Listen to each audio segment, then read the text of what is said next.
Hello दोस्तों, कैसे हो आप सब। मैं आपका दोस्त रवि नारा एक बार फिर से स्वागत करता हूं आपके अपने यूट्यूब चैनल रवि नारा क्लासेस में।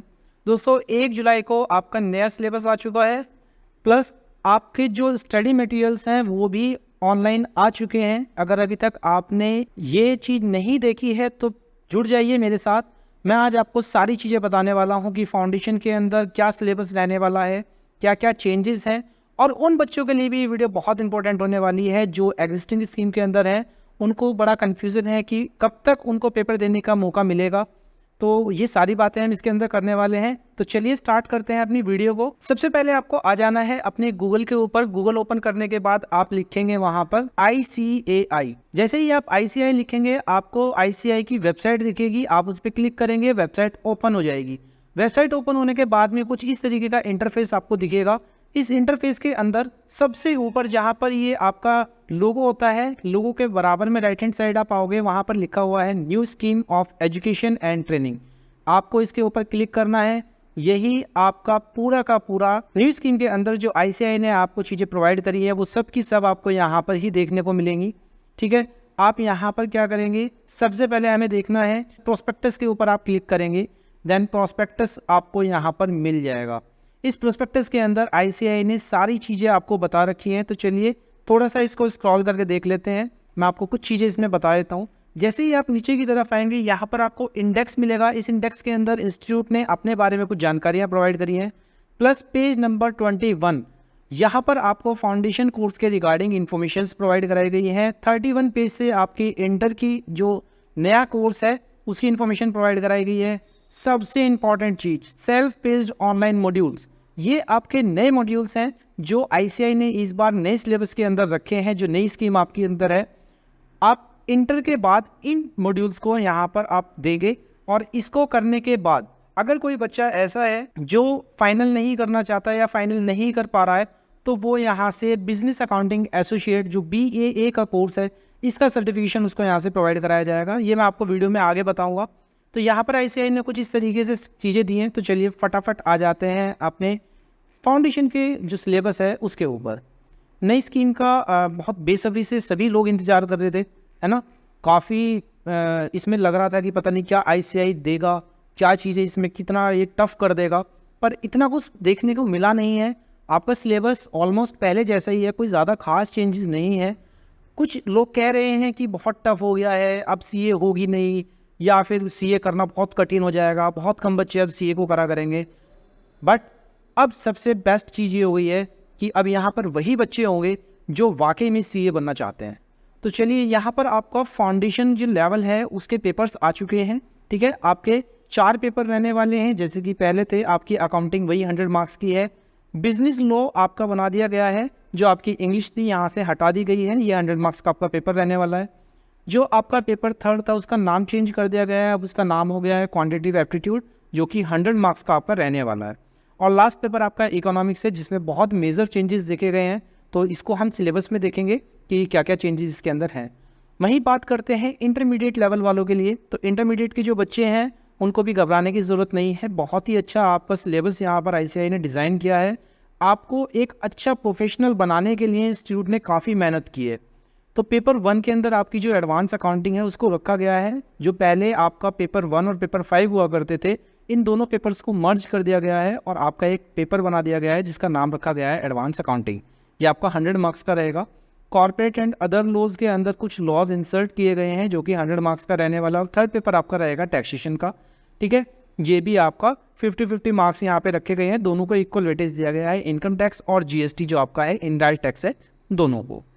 वहीं बात करें अगर हम सेकंड ग्रुप की, तो सेकंड ग्रुप में भी 3 ही पेपर हैं। पहला पेपर आपका वही है कॉस्ट एंड मैनेजमेंट अकाउंटिंग, ठीक है, जो कि हमारा फर्स्ट ग्रुप में हुआ करता था एग्जिस्टिंग जो ओल्ड स्कीम है उसके अंदर। वहीं ऑडिटिंग एंड एथिक्स यहाँ पर आ गए हैं। एथिक्स आपके बहुत इंपॉर्टेंट है, तो ये सारी चीज़ें यहाँ पर हैं। इसके अलावा आपका फाइनेंशियल मैनेजमेंट और स्ट्रेटेजिक मैनेजमेंट को यहाँ पर रखा गया है जो कि 50-50 मार्क्स के हैं। ये बहुत अच्छा यहाँ पर सिलेबस देखने को मिल रहा है। ICAI ने बहुत मेहनत की आपके सिलेबस को बनाने के लिए। अगर अभी तक आपने चैनल को सब्सक्राइब नहीं किया है तो चैनल को सब्सक्राइब कर लीजिए, क्योंकि अभी आगे मैं आपको बहुत सारी चीज़ें इसके अंदर बताने वाला हूँ। वीडियो थोड़ी बड़ी हो सकती है, तो जुड़े रहिए मेरे साथ, क्योंकि आज हम पूरा डिटेल से डिस्कस करने वाले हैं फाउंडेशन और इंटर के लिए। अभी मैं फाइनल को डिस्कस नहीं करने वाला हूँ, फाइनल के लिए बाद में एक अलग से वीडियो बना लेंगे, बट अभी मेरा जो मेन फोकस है वो फाउंडेशन और इंटर के बच्चों के लिए है, क्योंकि उनके अंदर सबसे ज़्यादा कन्फ्यूजन यहाँ पर देखने को मिल रहा है। जो आपका सेल्फ पेस्ड है, सेल्फ पेस्ड में आपके 4 सेट बनाए गए हैं। 4 सेट के अंदर सबसे पहला सेट है आपका कंपलसरी, जहाँ पर आपको कॉर्पोरेट एंड इकोनॉमिक लॉज पढ़ने हैं। सेट बी के अंदर आपको strategic cost and performance management, जो कि कंपलसरी पेपर है, ये आपको पढ़ना होगा। सेट सी के अंदर आपको कुछ इलेक्टिव पेपर्स दिए गए हैं, 10 पेपर्स हैं, यहाँ से आप किसी भी पेपर को चूज़ कर सकते हैं। और सेट डी में आपके 4 पेपर दिए हैं, जो बहुत ही प्यारे पेपर्स हैं। यहाँ से आपको बहुत ज़्यादा चीज़ें सीखने को मिलने वाली हैं, बहुत ही अच्छा सिलेबस है। तो चलिए फटाफट आ जाते हैं अपने फाउंडेशन के जो सिलेबस है उसके ऊपर। रूट वगैरह आप सब देख चुके हैं, जब प्रीपोज्ड आपकी स्कीम आई थी सब बच्चों ने वहाँ से देखा था। बात करते हैं फाउंडेशन की, तो फाउंडेशन को आफ्टर 10th जैसे कि पहले क्राइटेरिया था, सेम वही क्राइटेरिया रखा है। फाउंडेशन की जो फीस है वो 9,000 रुपये फ़ीस रखी गई है, प्लस आपका जो सब्सक्रिप्शन होता है मेंबर्स जनरल का वो 400 रुपीज़ रखा गया है। तो 9,400 यहाँ पर आपकी जो फीस है वो रखी गई है। कुछ कैंडिडेट जो कि स्पेशल स्टेट से आते हैं उनको यहाँ पर रिलैक्सेशन दी गई है, उनकी फ़ीस कम है, पहले की तरह है, कुछ इसमें कोई खास अंतर देखने को नहीं मिल रहा है। अगर बात करें सिलेबस की, ये सबसे इंपॉर्टेंट पार्ट है। सबसे पहले हम अकाउंटिंग की बात करते हैं। अकाउंटिंग में आपका थ्योरेटिकल फ्रेमवर्क सेम है, इसमें कोई ज़्यादा अंतर नहीं है। ये सेम सिलेबस जो आप पहले पढ़ते हुए आए थे वही सिलेबस है। इसके अलावा अकाउंटिंग प्रोसेस में भी इन्होंने कोई खास चेंजेस यहाँ पर नहीं किए हैं। क्वेश्चंस का लेवल थोड़ा सा डिफरेंट होने वाला है, तो इस बार जो तैयारी अब न्यू कोर्स के लिए करनी है थोड़ा सा अलग तरीके से तैयारी करनी पड़ेगी। बैंक रिकन्सिलिएशन स्टेटमेंट हमारा पहले भी था, इन्वेंट्री हमारी पहले भी थी। डेप्रिसिएशन के साथ में यहाँ पे अमोर्टाइजेशन को इंक्लूड किया गया है। अमोर्टाइजेशन एक बहुत इंपॉर्टेंट टॉपिक है, तो इसको आपको बहुत अच्छे से यहाँ से पढ़ना पड़ेगा। बिल ऑफ एक्सचेंज जो कि स्पेशल ट्रांजेक्शन्स के अंदर पहले रहता था, जिसमें consignment, average due date, current account, sales of goods act, ये आपके सारे के सारे हटा दिए गए हैं और यहाँ पर सिर्फ bill of exchange and promissory note को रखा गया है। फाइनल अकाउंट आपका सेम है, फाइनल अकाउंट में कोई चेंजेस नहीं है। आपका एनपीओ सेम है, एनपीओ में कोई चेंजेस नहीं है। आपका एक नया चैप्टर आ गया है अकाउंट फॉर इनकम्प्लीट रिकॉर्ड, जहाँ पर आपको अकाउंटिंग बेस्ड रेशियो नहीं दी गई है, इनको अलग रखा गया है। पार्टनरशिप के अंदर एलएलपी को इंक्लूड कर दिया गया है। कंपनी के अंदर यहाँ पर कुछ चैप्टर्स आपके आए हैं। सबसे पहला आपका आया है redemption of preference shares and debentures, ये इंक्लूड किया गया है। बोनस शेयर्स और राइट इशू को यहाँ पर आपका इंक्लूड किया गया है। वहीं बात करें अगर हम बिजनेस लॉ की, तो बिजनेस लॉ का सिलेबस आपके सामने है। सबसे पहले आपका इंडियन रेगुलेटरी फ्रेमवर्क, इसको ऐड ऑन कर दिया गया है। इंडियन कॉन्ट्रैक्ट एक्ट के अंदर आपका क्वासी कॉन्ट्रैक्ट तक तो हमारा पहले से ही था, but indemnity and guarantee, bailment and pledge और कॉन्ट्रैक्ट ऑफ एजेंसी जो कि इंटर में हुआ करते थे, ठीक है, वो फाउंडेशन के अंदर आ गए हैं। तो ये सिलेबस आपको इस तरीके से थोड़ा सा चेंज यहाँ पर देखने को मिलेगा। सेल्स ऑफ गुड्स एक्ट में सेम रखा गया है, इसमें कोई चेंजेस नहीं है। इंडियन पार्टनरशिप एक्ट भी हमारी सेम है। एलएलपी एक्ट हमारा सेम है। एलएलपी एक्ट में आपको पता है कि काफ़ी अमेंडमेंट्स आई हैं अभी रिसेंट में, जिन बच्चों ने एग्ज़ाम दिया है वो बहुत अच्छे से जानते हैं। कंपनीज भी आपकी सेम है, कंपनी में कोई अंतर नहीं है, कोई चेंजेस नहीं है। लास्ट हमारा नेगोशिएबल इंस्ट्रूमेंट, यहाँ पर ये नया एक्ट यहाँ पर इंट्रोड्यूस कर दिया गया है। वहीं बात करें मैथ की, तो मैथ लमसम आपकी सेम है, काफ़ी कोई इसमें चेंजेस देखने को नहीं मिले हैं। आपकी एलआर लमसम सेम है, स्टैटिक्स आपकी सेम है। सबसे मेन जो चेंजेस आए हैं वो आपके इकोनॉमिक्स में आए हैं। यहाँ से आपकी पूरी की पूरी बीसीके को हटा दिया गया है, और हटाने के बाद आपका जो इकोनॉमिक्स है उसमें कुछ पार्ट एड ऑन्स किए गए हैं। एक तो आपकी नेशनल इनकम को ऐड किया गया है। नेशनल इनकम के अलावा जब आप स्टार्टिंग से पढ़ते हुए आते हैं, ठीक है, तो इसमें भी बीच में भी कुछ टॉपिक्स हैं जो ऐड ऑन किए गए हैं। पब्लिक फाइनेंस को आपका ऐड किया गया है, मनी मार्केट ट्रेड की गई है, इंटरनेशनल ट्रेड को ऐड किया गया है, और लास्ट आपकी इंडियन इकोनॉमी जो आपका 12th का पेपर हुआ करता था, ये भी यहाँ पर ऐड किया गया है। तो ये हमारा फाउंडेशन का सिलेबस है कंप्लीट। उम्मीद करता हूँ बच्चों को अच्छे से अपने सिलेबस के बारे में कोई क्लैरिटी आ गई होगी, है ना, क्योंकि सिलेबस को लेके भी काफ़ी टेंशन्स में बच्चे थे। तो बहुत अच्छा सिलेबस है, ऐसा कोई हार्ड सिलेबस नहीं है, आप इजीली इसको ग्रैब कर सकते हैं। मेन चीज़ अब यहाँ पर ऐसे ही नहीं करते कि आपको मेहनत करनी पड़ेगी, बिना मेहनत के अब यहाँ कोई पास नहीं होने वाला है, ये तो बिल्कुल क्लियरली दिखता है। पहले बच्चे थोड़ा सा लेज़ीपना दिखा देते थे तो बच्चे पास हो जाते थे, बट अब वो चीज़ नहीं चलेगी। एडमिशन आपका पता ही है, आपको वही क्राइटेरिया है, इसमें कोई ख़ास चेंजेस नहीं है। रिक्वायरमेंट जो आपकी पासिंग क्राइटेरिया है उसमें भी कोई ख़ास चेंज नहीं किया गया है, ये भी लमसम सेम है, ठीक है। वहीं बात करें अगर हम इंटरमीडिएट की, तो इंटरमीडिएट का जो सिलेबस है वो भी काफ़ी हद तक चेंज किया गया है। काफ़ी अच्छी यहाँ पर स्कीम्स इनकी बनाई गई हैं। इंटर में बच्चों को बहुत मेहनत करने की ज़रूरत है। आपकी जो फीस है वो 18,000 है, 15,000 का आपका रजिस्ट्रेशन, स्टूडेंट एक्टिविटीज़ आपके 2,000, रजिस्ट्रेशन जो आर्टिकल्स के लिए होता है वो 1,000 पहले से ही है। तो ये फीस आपकी लमसम वही है। सिलेबस की मैं बात करता हूँ, एडवांस अकाउंटिंग के सिलेबस में सबसे पहले आपके 3 मॉड्यूल्स बनाए गए हैं, ठीक है। सिलेबस में भी आपको दिखाऊंगा कहाँ से आप डाउनलोड कर सकते हैं। तो इन मॉड्यूल्स में सबसे पहले तो आपको सारे के सारे अकाउंटिंग स्टैंडर्ड्स दे दिए गए हैं। आपको सारे अकाउंटिंग स्टैंडर्ड्स पढ़ने हैं, इनकी थ्योरेटिकल प्लस इनकी कंसेप्चुअल नॉलेज प्लस इनके प्रैक्टिकल एस्पेक्ट्स आपको सभी पढ़ने हैं। कंपनीज अकाउंट के अंदर आपको यहाँ पर एक तो शेड्यूल 3 जो कि हम पहले से पढ़ते हुए आते थे, ठीक है, कैश फ्लो स्टेटमेंट वगैरह, बाय बैक ऑफ सिक्योरिटीज़, ये आपका नया यहाँ पर इंट्रोड्यूस किया गया है, प्लस आपका रिकन्स्ट्रक्शन यहाँ पे आ गई है। अकाउंटिंग फॉर रिकन्स्ट्रक्शन भी आपको पढ़नी पड़ेगी। और लास्ट हमारी ब्रांच हमारी पहले से ही थी, ठीक है, तो इसमें भी कोई खास चेंज नहीं आया है। तो ये आपका अकाउंट्स का सिलेबस है। सबसे इंपॉर्टेंट जो अकाउंट्स में आप पार्ट आ गया है वो आपके अकाउंटिंग स्टैंडर्ड्स आ गए हैं। ये अकाउंटिंग स्टैंडर्ड्स आपके बहुत ही इंपॉर्टेंट हैं, इसलिए ऐसे इन्हें सारे के सारे स्टैंडर्ड्स अब इंटर में पढ़ाने की एक डिसीजन ली है और बहुत अच्छा मूव ये हम कह सकते हैं कि हाँ ICAI ने लिया है।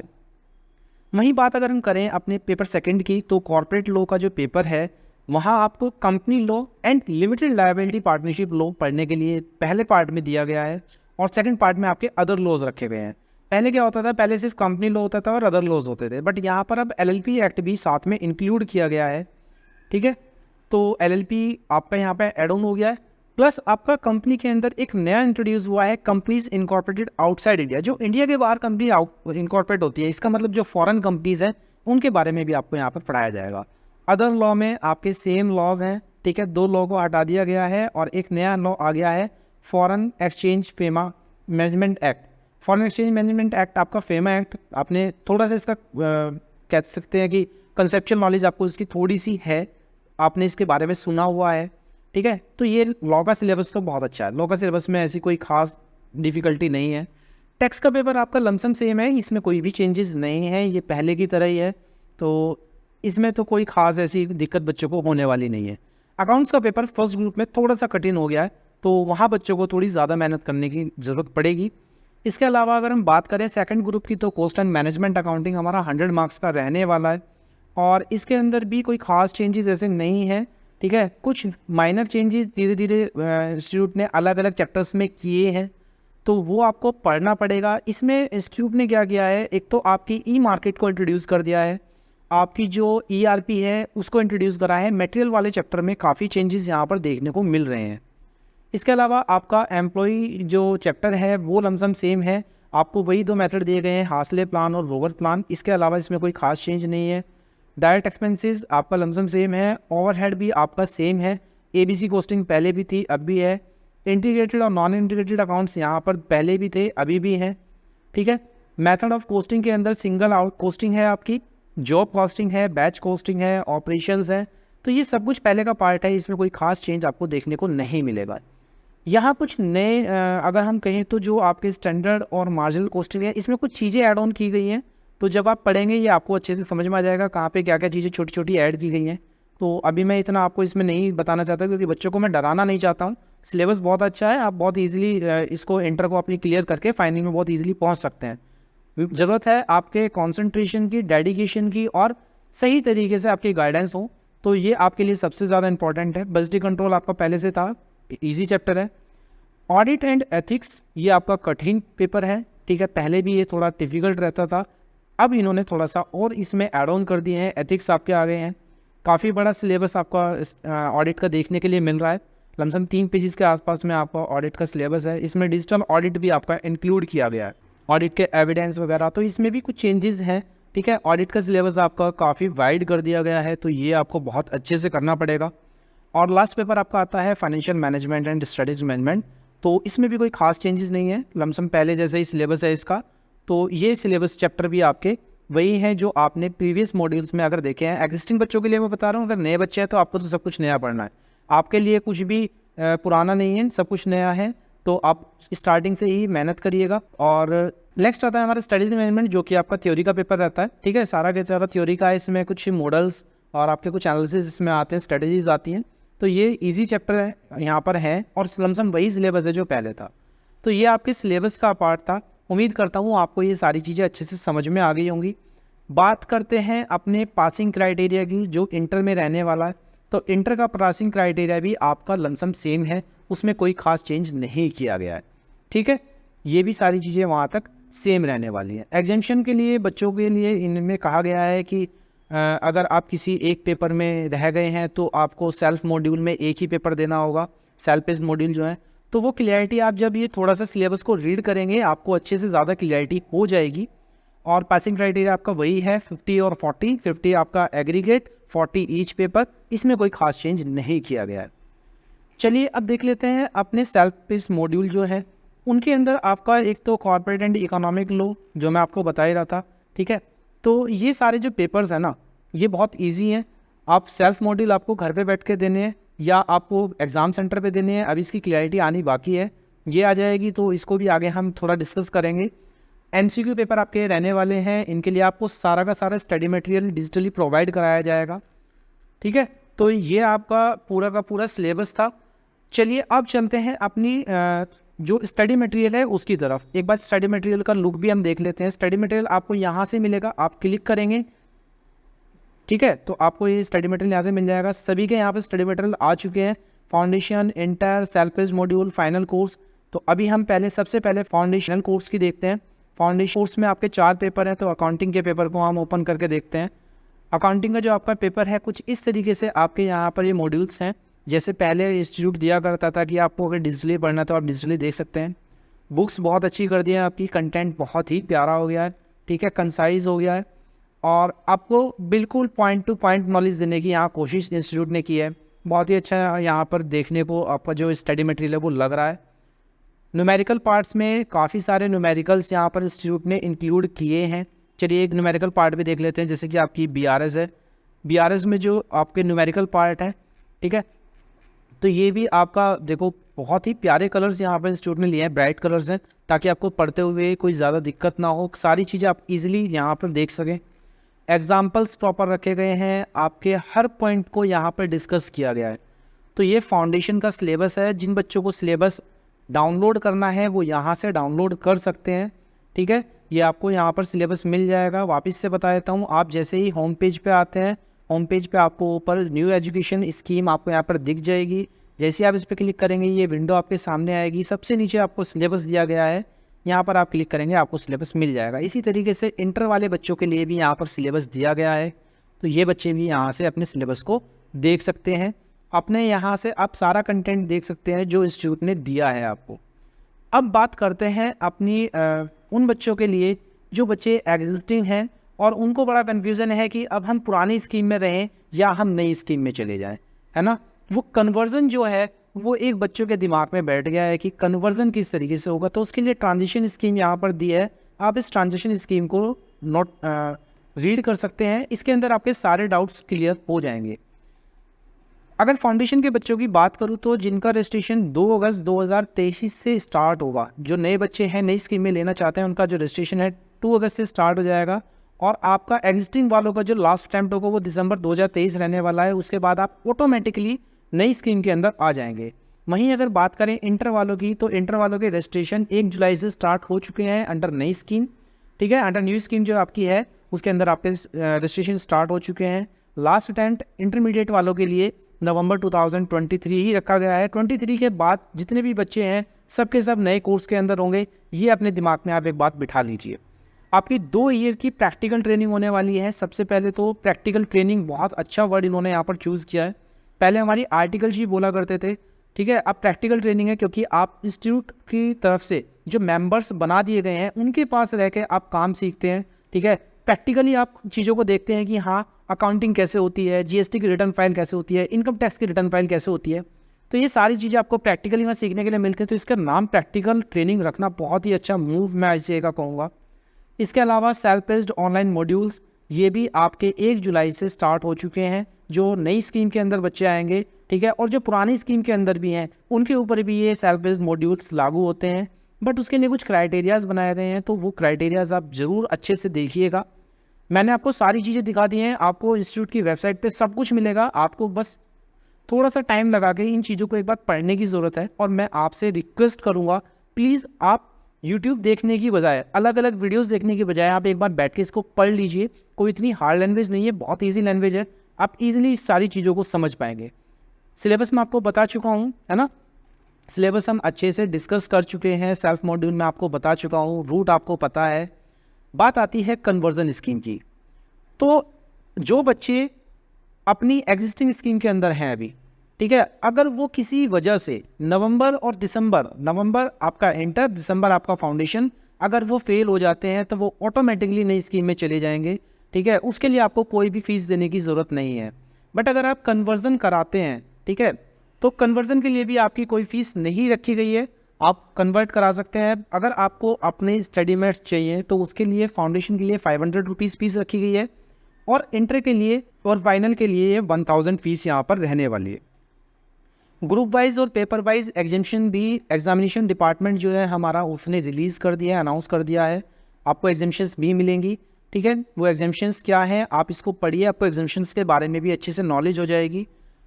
एक अलग से मैं वीडियो बना दूंगा, अगर कुछ बच्चों को डाउट रहेगा तो आप कमेंट बॉक्स में बताइएगा आपके क्या क्या डाउट्स अभी भी बैलेंस हैं, मैं उनके ऊपर अलग अलग वीडियोज़ भी बना दूंगा ताकि आपको बिल्कुल क्लियरिटी रहे और आप अपनी स्टडी पर फोकस कर सकें। सेल्फ पेस्ड मॉड्यूल जो है वो दोनों ग्रुप्स के लिए, अगर आप पास कर चुके हैं, ठीक है, बोथ ग्रुप, तो उसके लिए सेल्फ पेस्ड मॉड्यूल जरूरी नहीं है देना। बट अगर किसी का एक पेपर भी रह जाता है तो फिर उसको सेल्फ मॉड्यूल पेस्ट देना पड़ेगा, ये इन्होंने यहाँ पर कंपलसरी कर दिया है।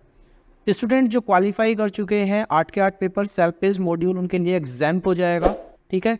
आपको एग्जामिशन मिलेगी सेट सी और सेट डी के लिए। अगर 7 पेपर जो आप हैं, ठीक है, अगर जैसे एग्जिस्टिंग स्कीम के लिए मैं बता रहा हूँ, जो इंटर के एग्जिस्टिंग स्कीम के बच्चे हैं उनके 8 पेपर हुआ करते थे, 4-4 पेपर के ग्रुप होते थे। अगर आप 7 पेपर्स निकाल चुके हैं, एक ग्रुप आपका पूरा निकल गया है और दूसरे ग्रुप में आपके 3 पेपर निकल गया, तो आपको सेट सी या सेट डी में से कोई एक पेपर चूज़ करना है सेल्फ पेस्ड ऑनलाइन का मॉड्यूल का, और वो आपको देना पड़ेगा। ये यहाँ पर इन्होंने कंपलसरी कर दिया है। आपको जो प्रैक्टिकल ट्रेनिंग थी पहले वो 3 साल की हुआ करती थी, अब उसको घटा के 2 साल और 1 साल में इसको कन्वर्ट कर दिया गया है। 2 साल आपको एज अ स्टूडेंट, और आफ्टर मेंबर जब बन जाते हैं, आप सीए कंप्लीट कर लेंगे तो 1 साल आपको किसी सीए के अंडर में रह के यहाँ पर ट्रेनिंग करनी होगी। और आपकी लीव भी यहाँ पर घटा दी गई है, 12 दिन की लीव हो गई है ना। ये आपको सब अच्छे से पता है, ये आप इस टीम इसको पढ़ेंगे तो इसमें आपको सारी चीज़ें मिल जाएंगी। कुछ ये नोटेबल पॉइंट्स हैं, ये सबसे ज़्यादा इंपॉर्टेंट है। एक तो आप ऑटोमेटिकली कन्वर्ट हो जाएंगे नई स्कीम के अंदर, अगर आप खुद जाना नहीं चाहते हैं नई स्कीम में तो ऐसे ही आपको ऑटोमेटिकली नई स्कीम के अंदर ले जाएगा। 8 महीने का कंपलसरी पीरियड यहाँ पर इंटरमीडिएट के लिए रख दिया गया है, मिनिमम क्राइटेरिया आप पे सेट कर दिए गए हैं, है ना। और 2 साल की आपकी प्रैक्टिकल ट्रेनिंग भी मैंडेटरी कर दी गई है। अब डाउट आता है कि कुछ बच्चे कह रहे हैं कि जी हमने तो 30 जून को ट्रेनिंग जो है स्टार्ट कर दी थी, हमने फॉर्म भर दिया था। अगर आप 1 जुलाई से पहले अपनी ट्रेनिंग स्टार्ट कर चुके हैं तो आपकी ट्रेनिंग 30 साल की रहने वाली है।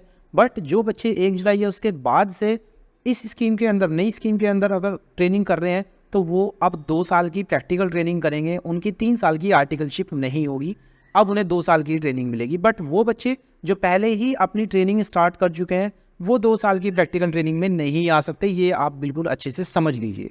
पूरे साल में आपको 12 दिन की छुट्टी मिलेगी, ठीक है, पर ईयर इन्होंने अब 12 डेज़ की यहाँ पर वीक की छुट्टी रखी है। और काफ़ी सारे इसमें पॉइंट्स हैं, आप इसको एक बार रीड करिए, मैं इतना बताऊंगा बहुत लंबी वीडियो हो जाएगी, मैं आपको बहुत मोटे मोटे से और ये जो इंपॉर्टेंट पॉइंट्स हैं वो आपको मैं यहाँ समझाता जा रहा हूँ। फाउंडेशन के अंदर ये सबसे इंपॉर्टेंट चीज़ आई है कि वैलिडिटी क्या रहेगी। फाउंडेशन का आपका 4 साल का जो रजिस्ट्रेशन है वो होगा, और इसमें कोई भी रिवैलिडेशन अलाउड नहीं किया गया है। रिवैलिडेशन इसलिए हटा दिया गया है क्योंकि जिस बच्चे को फाउंडेशन करनी है वो 4 साल में कर सकता है। अगर 4 साल में अगर उससे फाउंडेशन नहीं होती है तो वो ऑटोमेटिकली इंटरमीडिएट में आ सकता है, क्योंकि बच्चा ग्रेजुएशन कर चुका होता है 3 साल के अंदर।